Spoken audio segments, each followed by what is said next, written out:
Hi friends, welcome back to our Art in the Stacks class. Today we will be painting a watercolor landscape inspired by Edward Hopper, who was a 20th century American realist painter. And he often did a lot of like oil paintings, and I would encourage you to go look at those, but he was also a very talented watercolorist and printmaker. So today we will be doing a simple landscape in that style. So you will need a piece of paper, preferably something designed like watercolor paper, something designed to hold lots of liquid, and a pencil, eraser, some water, some paint brushes. I'm using two different sizes, but you can make it work with whatever brushes you have, both square tipped and one thicker and one thinner.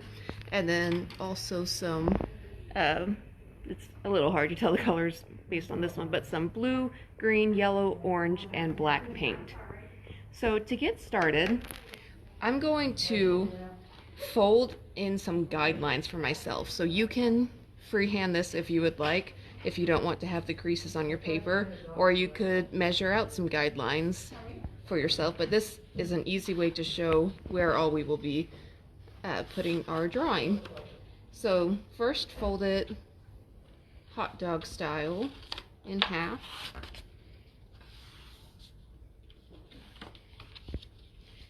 And then take one side and meet it in the middle.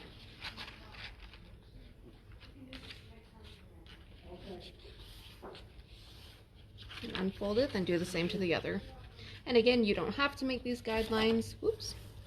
If you don't want to, it's just an easy way for people to follow along where each of our marks are going to be. So we're going to first sketch out our drawing before we start painting. Alright, so then we're going to fold it in half again, hamburger style.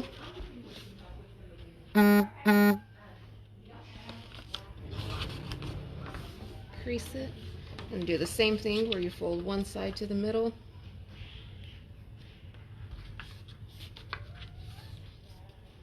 And the other side.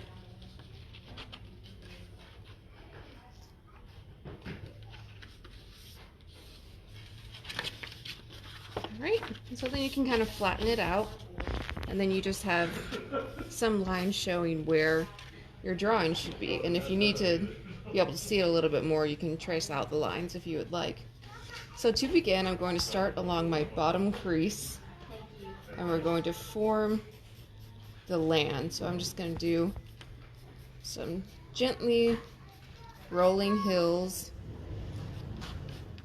going down towards some water, presumably, because we will be doing a house and a lighthouse. So I'm guessing it's on a beach somewhere. So next we're going to draw where our house is going to be. So I'm going to have the top of the roof be on this second guideline, and then pull it down about halfway through this square and add some walls, and you can make it bigger or smaller, however big you want it to be. And then I'm going to do the same thing in this little section. And try and make it roughly the same angle as that one, just however best you can. I'm going to draw a line there so that I can make sure it ends at the same place.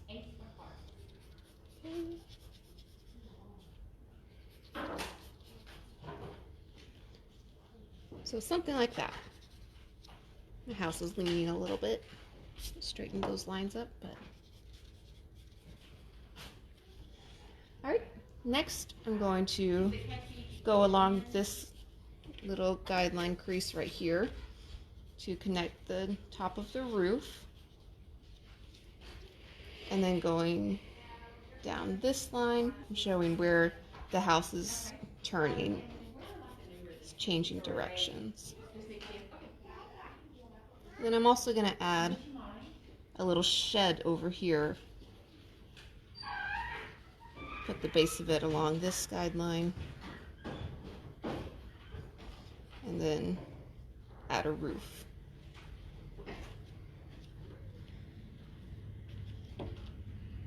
Again, it's a little crooked.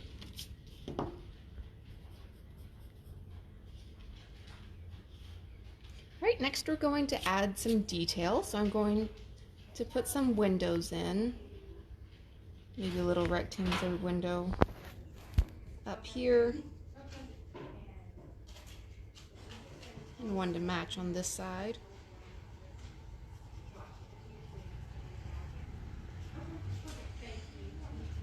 And another window down here.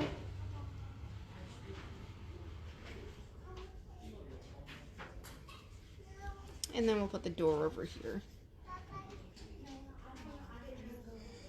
So again, Hopper's paintings are usually pretty simplistic, so you don't have to go into great detail. We're just going to add a little bit of stuff. We're going to put a little chimney up here. It's all just basic shapes to create us a little house. And so then we're going to move on to the lighthouse. And I'm going to draw a horizontal line along my crease and kind of have the center along this crease. And then I'll make it, draw another horizontal line under it to make it like a little ledge. And you can make it longer or shorter if you want. It's your lighthouse. Have fun with it. Then I'll draw 2 more vertical lines there. And then I'm going to draw the actual lighthouse part, so kind of near the top of this crease, or you can go all the way up to that one if you want. I'm going to draw a curved line and then a diagonal line down to the base. Do the same thing on the other side. Right, then we'll add the top. So I'm just going to put another line under this one to show a little dimension. And then some vertical lines. And then the dome. I'll make that a little shorter.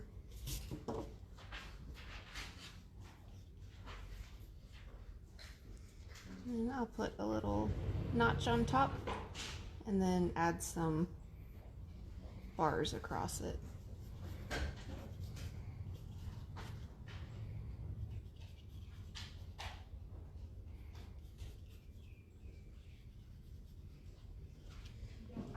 Something like that, and then you can add a little walkway by doing a curved line here that extends past the base of the lighthouse.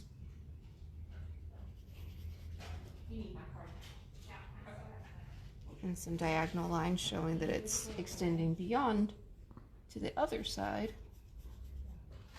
And then add some railing details. Alright, so there we have a basic sketch. And now we're going to switch to our paints. And so I'm going to start with my thick brush and put it in the water. And I'm going to grab some blue paint. And then I'm going to put it in the water again to dilute it some more. And it gets a little messy, so you might want to grab a paper towel to put under it so you don't paint your table. And then just start painting your sky. If you want it lighter than that, get some more paint and dilute it some more. Or not more paint, more water to dilute it. Or if you want it darker, then get more paint.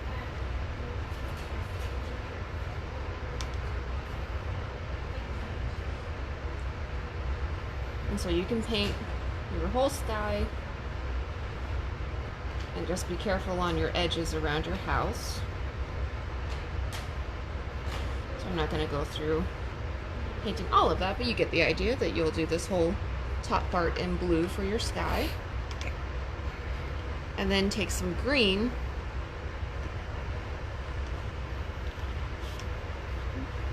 get off too much.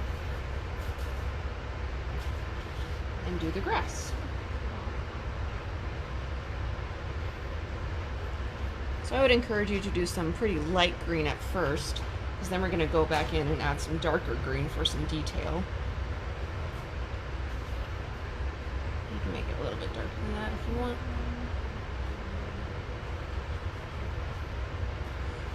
So you do that all along this bottom part.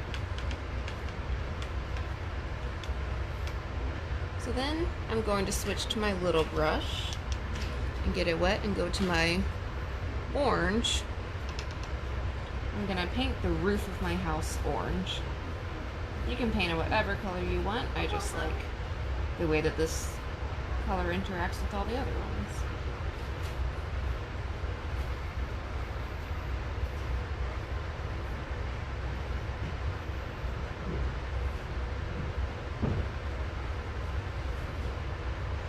And get your chimney.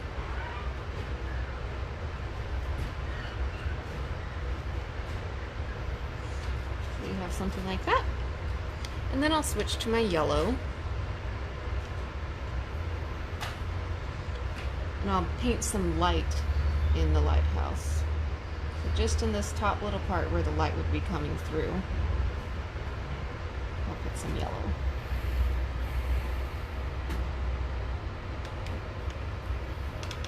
Alright, then we'll switch to the black. We're going to want this to be pretty dark. We're going to paint the windows black, like it's dark inside the house.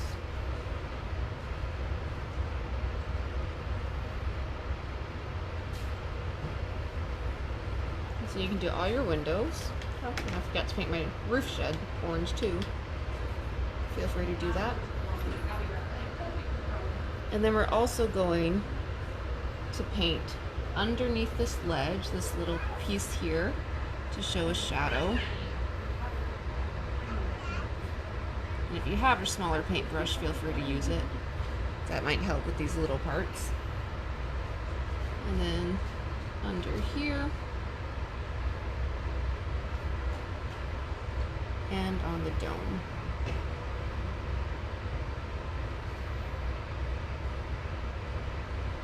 With watercolors, sometimes you have to be careful because they will bleed into each other, which can be beautiful, but like with your yellow, you might want to wait until the yellow dries so that your black doesn't bleed into it too much. But so then we're going to take some black and really dilute it because we're going to go in and add some gray tones to give the impression of shadows. Oops. So I'm putting a lot of water in there, and then I'm also going to dip my brush in the water before I put it on the page. So starting on this side, we're acting like the sun is over here, and so all the shadows cast will be on this side of the lighthouse. So I'm just going to very lightly put some gray tones over here, kind of along this crease in the middle of the lighthouse. See, now that's bleeding in. That's okay.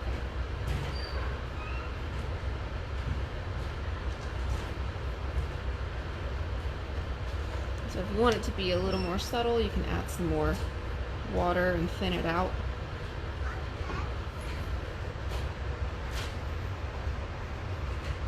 And you can even add a little bit on the other side.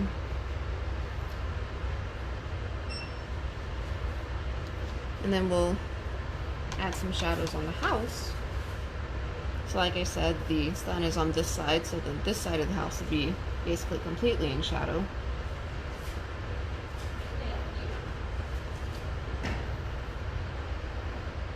Put some gray on this side.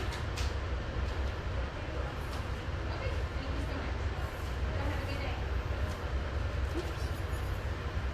I'm kind of rushing, but if you want to make sure it doesn't bleed, then just be really careful around those edges.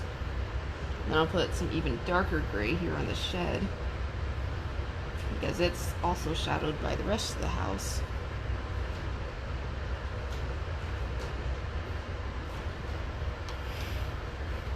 And then some on this side.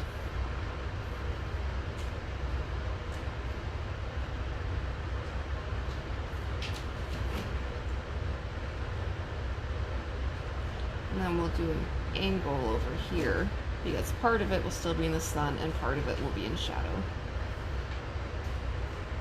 So it's something kind of like that. And then for the last part, you'll go in and add some darker green patches to give a little more dimension. So you can kind of do it all over the top of the hills and then blend it into the lighter parts. If you want, I'm not going to go into all of that, but I'll show you a finished painting that I did. So you can see the creases. If you want, once it's dry, you can flatten it with some books. But as you can see on this one, I did a little bit of a lighter gray, which I think I like that better. And then I have some dark green tones all over the place. So just have fun with it, and please post your watercolor landscapes in the comments. Thanks, guys.